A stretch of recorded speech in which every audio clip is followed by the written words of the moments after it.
नमस्कार मित्रों, सुप्रभात। आप सभी का संस्कृत हिंदी सुचरिता में स्वागत है।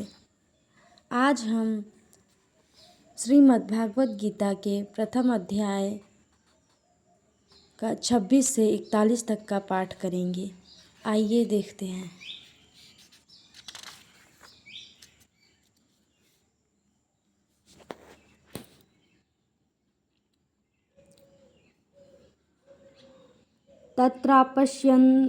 पश्यति स्थितान् पार्थ पितृनथ पितामहान् आचार्यान् मातुलान् भ्रातॄन् पुत्रान् पौत्रान् सखीस्तथा श्वशुरान् सुहृदयश्चैव सेनयोरुभयोरपि। उसके उपरांत पृथापुत्र अर्जुन ने उन दोनों ही सेनाओं के में स्थित हुए पिता के भाइयों को, पितामहों को, आचार्यों को, मामों को, भाइयों को, पुत्रों को, पौत्रों को तथा मित्रों को, ससुरों को और सुहृदों को भी देखा। तान् समीक्ष्य स कौन्तेयः सर्वान् बन्धून् वस्थितान् कृपया पर्यविष्टो विषीदन्निदं ब्रवीत्। इस प्रकार उन खड़े हुए संपूर्ण बंधुओं को देखकर वह अत्यंत करुणा से युक्त हुए कुंती पुत्र अर्जुन शोक करते हुए बोले। अर्जुन बोले, दृष्टेम स्वजनं कृष्ण युयुत्सुं समुपस्थितं सीदन्ति मम गात्राणि मुखं च परिशुष्यति वेपथुश्च शरीरे में रोमहर्षश्च जायते। अर्जुन बोले, हे कृष्ण, इस युद्ध की इच्छा वाले खड़े हुए स्वजन समुदाय को देखकर मेरे अंग शिथिल हुए जाते हैं और मुख भी सूखा जाता है और मेरे शरीर में कंप और तथा रोमांच होता है। गांडीवं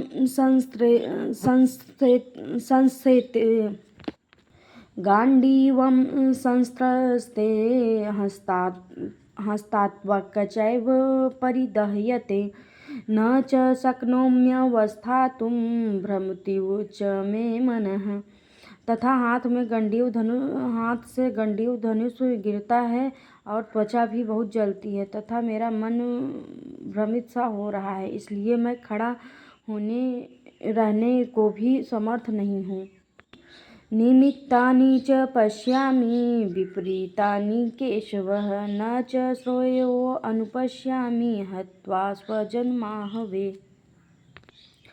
और हे केशव, लक्षणों को भी विपरीत ही देखता हूँ तथा युद्ध में अपने कुल को मारकर कल्याण भी नहीं देखता। न कांक्षे विजयं कृष्णं न च राज्यं सुखानि च किं नो राज्येन गोविंदम किं भोगैर्जीवितेन वा। और हे कृष्ण, मैं विजय को नहीं चाहता और तथा राज्य सुखों को भी नहीं चाहता। हे गोविंद, हमें राज्य से क्या प्रयोजन है अथवा भोगों से और जीवन से भी क्या प्रयोजन है। अर्थात जब हमारे परिजन ही हमारे साथ नहीं होंगे, हमारे पास नहीं होंगे, तो हमें ये राज्य मिल जाए और राज्य का भोग मिल जाए तो इससे अच्छा ही क्या होगा। येषामर्थे कांक्षितं नो राज्यं भोगाः सुखानि च त इमे अवस्थिता युद्धे प्राणास्त्यक्त्वा धनानि च। क्योंकि हमें जिनके लिए राज्य, भोग और सुख आदि की इच्छा है वे ही यह सब धन और जीवन की आशा को त्याग कर युद्ध में खड़े हुए हैं। आचार्याः पितरः पुत्रास्तथैव च पितामहाः मातुलाः ससुराः पौत्राः श्यालाः संबंधिनस्तथा। जो कि गुरुजन, ताऊ, चाचे, लड़के और वैसे ही दादा, मामा, ससुर, पोते, साले तथा और भी संबंधी लोग हैं। एतान् हन्तुम् इच्छामि हन्तो अपि मधुसूदनः त्रैलोक्ये राज्यस्य हेतोः किं न मही कृते। इसलिए हे मधुसूदन, मुझे मारने पर भी अथवा 3 लोक के राज्य के लिए भी मैं इन सबको मारना नहीं चाहता। फिर पृथ्वी के लिए ही तो क्या कहना ही क्या है। अर्थात इन लोगों को मारने से अगर मुझे स्वर्ग भी मिले तो मुझे नहीं चाहिए, फिर पृथ्वी की बात ही क्या है। निहत्य धार्तराष्ट्रान्नः का प्रीतिः स्यात् जनार्दनः पापमेवाश्रयेन्दन्माशहन्त्वेनाततायिनः। हे जनार्दन, धृतराष्ट्र के पुत्रों को मारकर हमें क्या प्रसन्नता होगी, इन आतताइयों को मारकर हमें पाप ही लगेगा। तस्मान्नार्हा वयं हन्तुं धार्तराष्ट्रान् स्वबान्धवान् स्वजनं हि कथं हत्वा सुखिनः स्याम माधव। इसलिए हे माधव, अपने बांधव धृतराष्ट्र के पुत्रों को मारने के लिए हम योग्य नहीं हैं, क्योंकि अपने कुटुंब को मारकर हम कैसे सुखी होंगे। यद्यप्येते न पश्यन्ति लोभोपहत चेतसः कुलक्षय कृतं दोषं मित्रद्रोहे च पातकम्। यद्यपि लोभ से भ्रष्टचित्त हुए यह लोग कुल के नाशकृत दोष को और मित्रों के साथ विरोध करने में पाप को नहीं देखते हैं। कथं न ज्ञेयस्माभिः पापादस्मान्निवर्तितुं कुलक्षयकृतं दोषं प्रपश्यद्भिः जनार्दनः।